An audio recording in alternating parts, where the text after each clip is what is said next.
ඉතින් වැඩ වගේ අදත් මේක තුල යන්නේ GK geek එකේ තියෙන තවත් විඩියෝ එකක්. ඉතින් අද මේ වීඩියෝෙන් කතා කරන්න යන්නේ ඔයගොල්ලෝ මේ ෆෝන් එක ටික ටික පාවිච්චි කර කර යනකොට ඔයගොල්ලන්ගේ ෆෝන් එකේ බැටරි ටික ටික බහිනවා. ඉතින් මේ බැටරි කාලයත් එක්ක තමයි ඔයගොල්ලන්ගේ බහින්නේ. ඉතින් මම අද කියලා දෙන සෙටින්ග්ස් එක ඔයගොල්ලෝ ෆෝන් එකේ හදාගත්තොත් ඔයගොල්ලන්ගේ බැටරි ඉක්මනට බහින එක අඩු කරගන්න පුළුවන් වගේම ඔයගොල්ලන්ගේ ෆෝන් එකත් තිබුණට වඩා ස්පීඩ් කරගන්න. එහෙනම් අපි ඉක්මනටම වීඩියෝ එකට ගිහලා බලමු කොහොමද මේ සෙටින්ග්ස් එක හදාගන්න කියලා.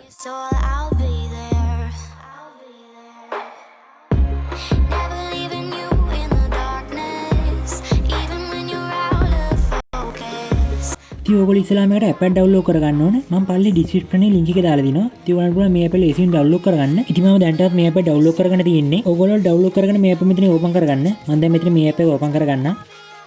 app එක පළවෙනි පාර open කරලා පස්සේ ඔයගොල්ලන් මේ වගේ ඉන්ටර්ෆේස් එකක් බලගන්න පුළුවන් වෙන්නේ. ඔයාලට පේනවා ඉතින් මෙතන කොච්චර RAM එක පිරලාද කියලා මේ වෙනකොට. ඒ වගේම කොච්චර ඉතුරුද කියලා මේ විදිහට බලා ගන්න පුළුවන්. මගේ free memory කොච්චර තියෙනවද කියලා මෙතනින් බලා ගන්න පුළුවන්. ඔයාලට පේනවා ඉතින් මෙතන GB 1.31ක් තියෙනවා. ඒ වගේම ඔයගොල්ලන් උඩ බලා ගන්න පුළුවන් කොච්චර app ටිකක් මේ වෙනකොට run වෙනවද කියලා. අපේ phone එකේ. ඔයාලට පේනවා ඉතින් app 21ක් run වෙනවා මේ වෙනකොට. ඉතින් මේ වැඩක් නැතුව run වෙන app අපි නවත්තන්න තමයි මේ හදන්නේ. හරි. ඉතින් ඔයගොල්ලන්ට පේනවා ඉතින් මෙතන නිකන් play icon එකක් වගේ එකක් තියෙනවා. අන්න ඒක ඔයගොල්ලෝ click කරගන්න. මම දැන් ක්ලික් කරන එක ඊට පස්සේ ඔයගොල්ලෝ මෙතෙන් දෙන්න ඕන show the settings කියන එක. ඊට පස්සේ ඔයගොල්ලෝ එන්නේ මේ වගේ දෙනකට. ඔයගොල්ලෝ මෙතන මේ විදිහට නෙවතුව වෙනස් විදිහට තියෙන්නත් පුළුවන්. ඔයගොල්ලෝ කොහොම හරි අපි ඉස්සෙල්ලා දැන් download කරගත්ත app එක මේ විදිහට හොයන්න ඕන. ඉතින් ඔයගොල්ලන්ට පේනවා මෙතන යට තියෙනවා මගේ kill apps කියන එකේ තමයි තියෙන්නේ. ඔයගොල්ලෝ මෙතනින් මේ විදිහට ටික් එක දාගෙන මෙතනින් okay දෙන්න. ඊට පස්සේ ඔයගොල්ලෝ මෙතනින් back වෙන්න. දැන් ඔයගොල්ලෝ බෑක් වුණාට පස්සේ මේ විදිහට මෙතන රන් වෙන්න පුළුවන්. ඔයගොල්ලන්ගේ මොකක් හරි එකක්. දැන් මගේ නම් මේ විදිහට රන් වුණේ නැහැ. ඔයගොල්ලන්ගේ සමහර වෙලට වෙන්න පුළුවන්. දැන් මම ආයි යනවා මෙතන play icon එක ක්ලික් කරනවා. ඊට පස්සේ ඉස්සෙල්ලා වගේම show the settings දෙන්න. ඊට පස්සේ අපේ ෆෝන් එකේ තියෙන app ටික පෙන්නනවා. ඔයගොල්ලෝ මෙතනින් තෝරන්න ඕන අපි ඉස්සෙල්ලා download කරගත්ත app එක. ඒක ටික එක දාගෙන මේ විදිහට back වෙන්න.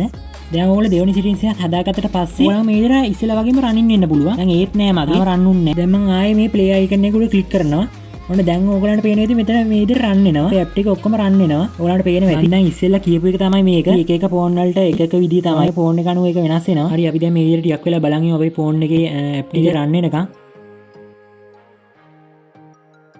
හරි දැන් රන් වෙලා ඉවරයි. ඉතින් ඔයගලන්ට පේන විදිහ මෙතන උඩ අපේ RAM එක ඉස්සෙල්ලාදී 50 ගානක්. දැන් තියෙන්නේ 40 ගානක්. ඔයගලන්ට පේන විදිහ මේ විදිහට අඩු වෙලා තියෙනවා. ඒ වගේම තමයි අපේ මෙමරි. ඔයගලන්ට පේන විදිහ ඉස්සෙල්ලා තිබි GB 1.30 ගානක් වගේ. දැන් තියෙනවා GB 1.55. ඔයගලන්ට පේන විදිහ කොච්චර වැඩි වෙලාද ඒ වගේ තමයි අපේ ඉස්සෙල්ලා නිකන් බොරුවට app රන් වුණා. ඉතින් ඔයගලන්ට පේන විදිහ දැන් කිසිම app එකක් මේ විදිහට රන් වෙන්නේ නැහැ. ඉතින් මම හිතනවා ඔයගලන්ට මේ ක්‍රමය පාවිච්චි කරලා ඔයගලන්ගේ මනින් බහින බැටරිය වගේම ඔයගලන්ගේ ෆෝන් එකේ ස්පීඩ් එකත් වැඩි කරගන්න මෙච්චරයි අද මේ වීඩියෝ අරන් ආවේ. ඉතින් වීඩියෝ හදානාරව like කරන්න, comment කරන්න, ඒ වගේ තව බලන්න අනිවාර්යෙන් share කරන්න. ඒ වගේම GK geek subscribe කරන්න. ඊට හැබැයි තියෙන bell icon එක click කරන් තියන් ඉන්න. එහෙනම් ඉස්සරහටත් මේ වගේ තවත් තොරතුරු ගොඩක් එක්ක ඉක්මනටම හමු වෙමු.